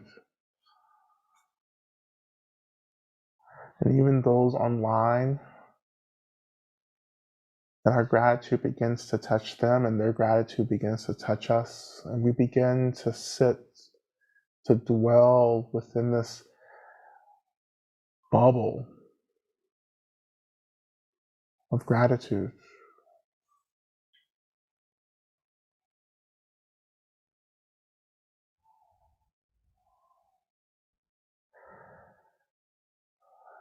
And we send gratitude down into the earth and we thank the earth for holding us, for nurturing us, for providing for us.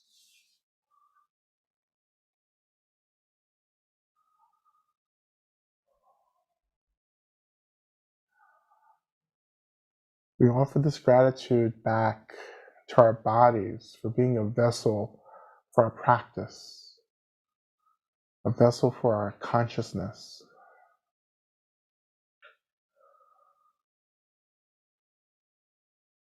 We offer gratitude to the breath for sustaining us.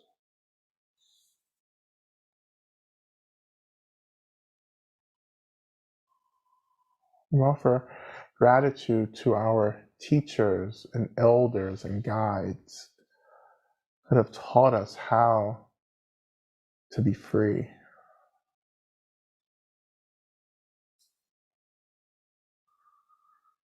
We offer gratitude to the communities that hold us and protect us, that nourish us.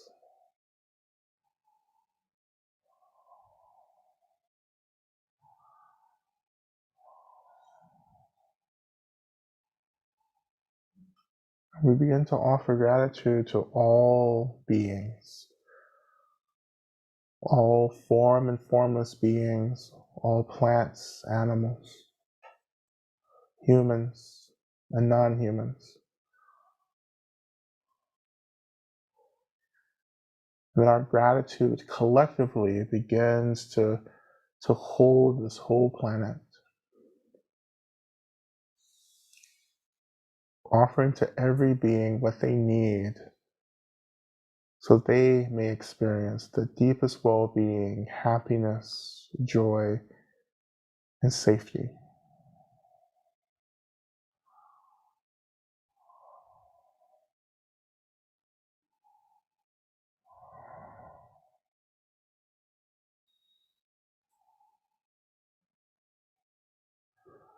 And finally, we make an aspiration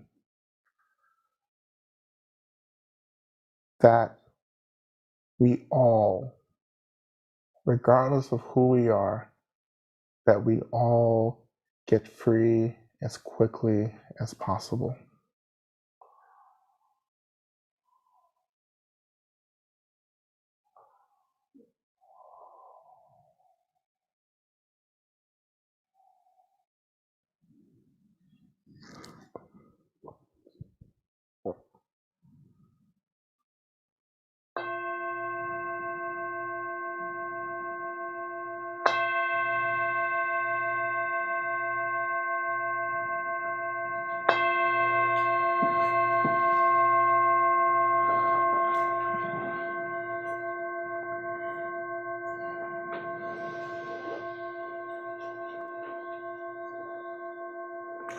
Thank you all so much for your practice tonight.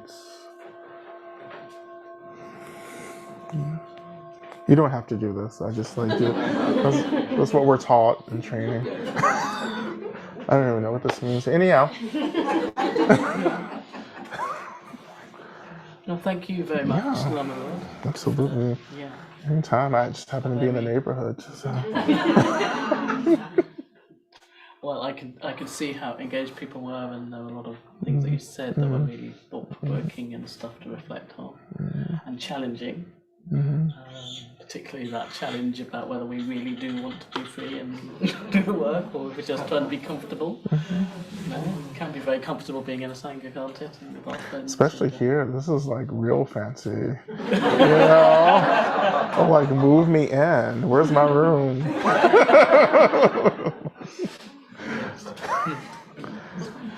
Anyway, thank you everybody for coming and being part of this evening. Thank you very much, Peksha Priya, who's been doing that sort of filming and streaming, and to Sangadara, and us at the other end. Thank you very much for Singh Shri, helping to bring this about.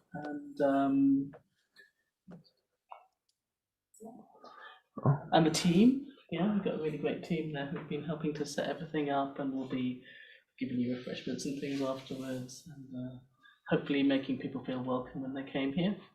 For those of you who aren't part of the regular London Sangha. Thank you. Yeah, thank you. Yeah.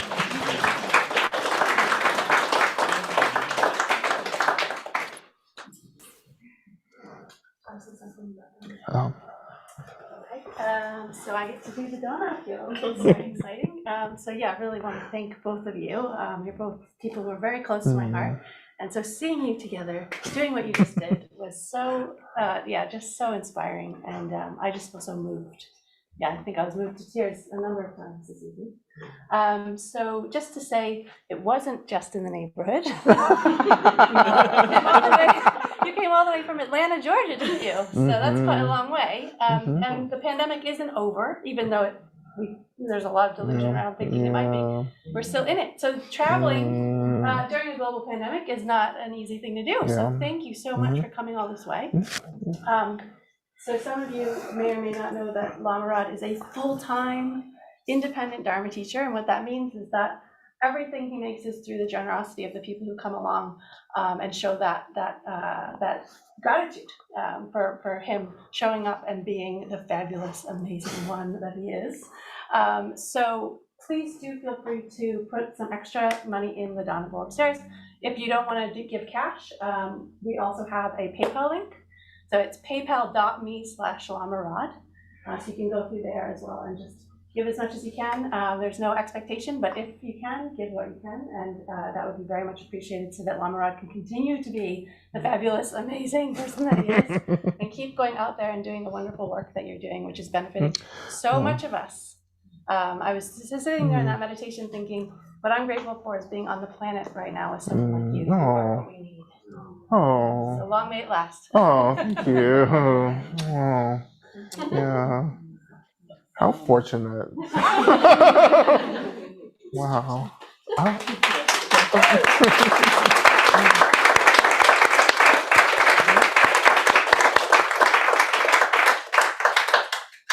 And along the lines of the Dharma appeal, I mean, you're in this very beautiful space and in this very beautiful place, but we have been very much struggling, particularly since the pandemic, having been closed and having to lose a lot of the income streams that we've built up over many years. So any generosity in Dharma would also be appreciated if some of that is, we said that we would split the Dharma. So if you would like to help West London survive and Buddhist Centre and to keep on offering things, it would be really much appreciated. We can spread the Dharma in our own way here.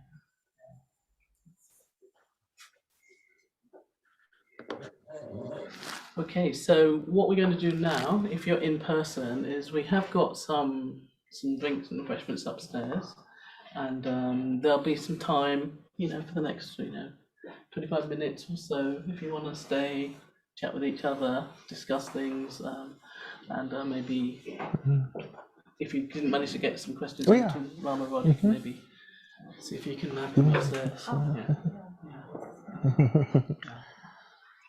So thank you very much, everybody.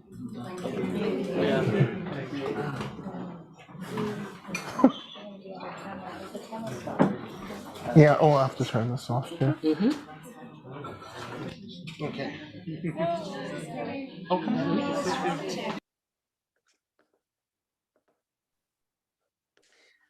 So thanks to all of you for coming online. I think they're off to have their tea and stuff in the West London Centre. So we could just disappear. I'd encourage you all, as ever, just to move into gallery view and take each other in. Beautiful beings that you all are. And then just in your own time, head off into the evening, hopefully with lots to reflect on from Lama Rod's wonderful session. Thanks for coming. We really appreciate it.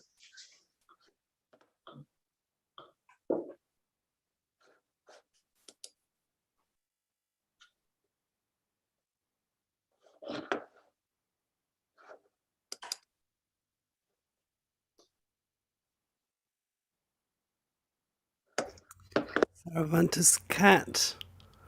Attentively listen. Yes. The Dharma cat.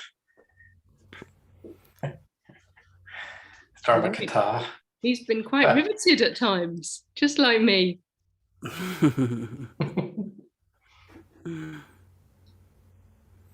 We should do a special Buddhist Centre online event for people with their cats or their pets. Everybody could just come with the Dharma pets. And then others would That'd know be to fun. avoid it if they just can't bear yet another pet on screen. We don't care. Everyone is welcome. Their pets are welcome. Well, we'll have to put one for dogs as well, I guess. Oh, no, well, it could be all pets. You know? Thanks, everyone. Thanks, everybody. Take care. International. Happy Yes. to get together. Thanks so much. Oh, hey, and Chandra Jessa, just to flag up, in a